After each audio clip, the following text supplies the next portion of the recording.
Euro 2024 is right around the corner, and Germany will without doubt come into the tournament as one of the favourites, partly because they have an immensely talented squad, but also because of the fact that they are the home nation. The home crowd will be right behind them throughout the tournament, including in the first game against Scotland.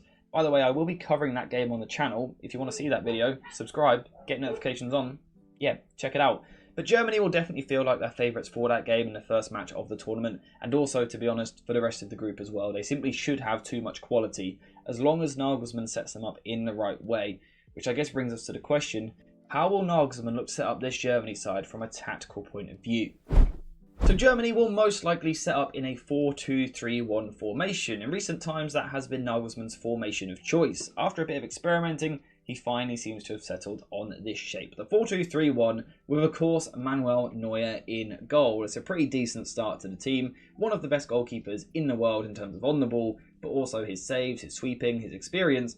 Neuer will bring a lot to this side and will be a crucial player if Germany are to have success. So will Joshua Kimmich at right back. Perhaps not the position he actually wants to be playing, but if he wants to get in his team, he's going to need to play right back because he won't get in anywhere else, and I think he probably is their best right back option. Alongside him, you will have the pace, the athleticism, and also the experience, and the random madness, perhaps, of Antonio Rudiger. The Real Madrid centre-back will be a key part for Germany, alongside Jonathan Tah. The partnership there is going to be key if Germany want to win this tournament. Defensively, they have to be solid. And then the defence is finally finished with Mittelstadt at left back, who has kind of recently snuck his way into the team and now looks almost undroppable.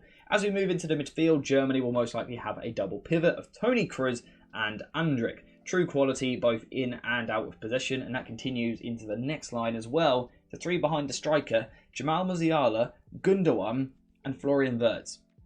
Two of the best young players in the world, combined with one of the most well-rounded midfielders on the planet.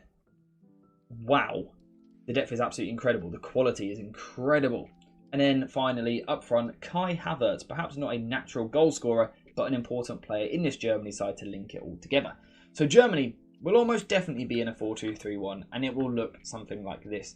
The question is, that may be the lineup, but it doesn't actually tell us that much about how they will play. So let me try and change that. So before we continue into the video, a quick shout out to today's video sponsor, JerseyFifa.com, the home of all of the greatest football kits. Whether that be the new latest releases or the old classic ones like this, Jersey FIFA has something for everyone, and now you can check it out yourself using the link in the description down below. And also make sure to use code JerseyFIFA for 10% off when you order. So as you would expect from the typical big modern side, Germany will look to play the ball out from the back, and they will do so using a 2-4 shape, with the centre-backs splitting either side of the goalkeeper, whilst the full-backs play either side of the two central midfielders. We're seeing more and more teams doing this at the moment because it allows you to outnumber the opposition. It's a really smart system to use. In terms of how Germany will actually look to play out from these positions, in terms of patterns of play to look out for, look for one of the centre-backs having the ball, coming under pressure before then releasing the ball to the opposite side central midfielder. So Rudiger to Toni Kroos or Jonathan Tah to Andrich. Look out for that pass. It will often allow Germany to move their way from the back. And to be honest, I don't think many teams will even bother pressing them because they are so good. Germany will most likely dominate the ball in a lot of games. The question therefore is actually how will they look to dominate the ball but also actually go as far as breaking teams down? Well, slightly different shape to what most teams are going to use at this tournament. What we're going to see is two fullbacks pushing nice and high early on, and naturally the two central midfielders helping out the centre-backs. So Jonathan Tah will almost become a central centre-back at times, Rudiger will be to the right, and we will see Toni Kroos dropping to the left-hand side. Of course, something we've seen him doing for years with Real Madrid. And then this will leave Andrich playing as almost a sort of a solo pivot in this position here in a 3-1 shape. However, the important thing for this Germany side is that he does not become isolated. And to ensure that this doesn't happen, you will see different players rotating into a deeper area to help out. At times, Musiala will come into these positions. At times, Kimmich could tuck in as well. But also, Gundogan is of course more than capable of dropping into these areas to create more of a 3-2 shape. However, most of the time, it will be a 3-1 shape with Gundogan, Wirtz and Musiala all playing in the pockets in the half spaces. And just for a second, take a moment to realise how powerful and how just incredibly talented that sounds. The power of the attacking threat there is insane. Wirtz, Gundogan and Musiala all playing in half spaces. Three players occupying these zones between the lines is potentially absolutely deadly when you talk about the players we're looking at here.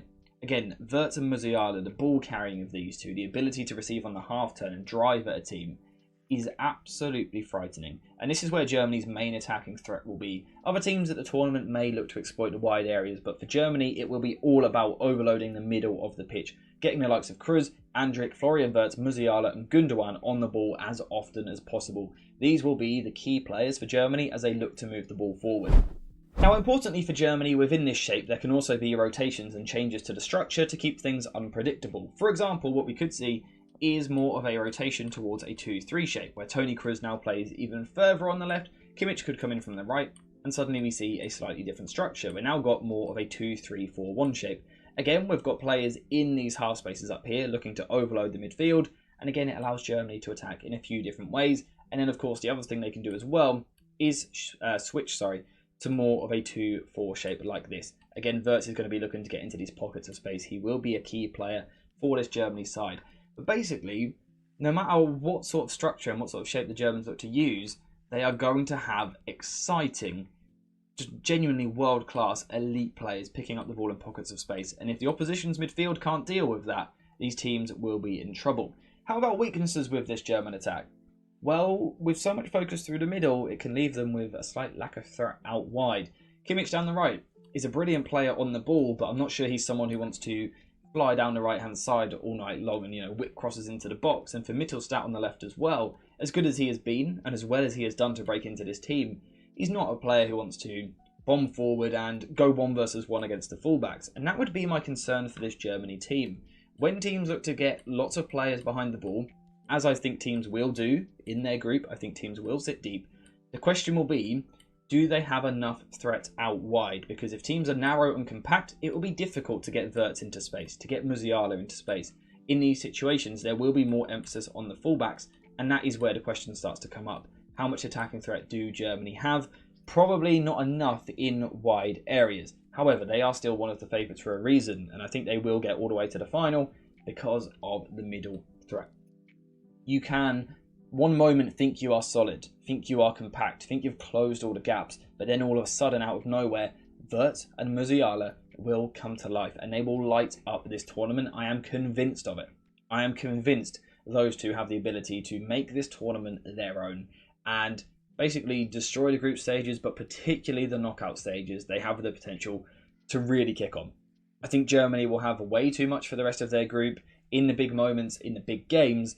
They may also have just too much quality in attacking areas. However, if we are to go back to another weakness, defensively, I don't like the look of the shape.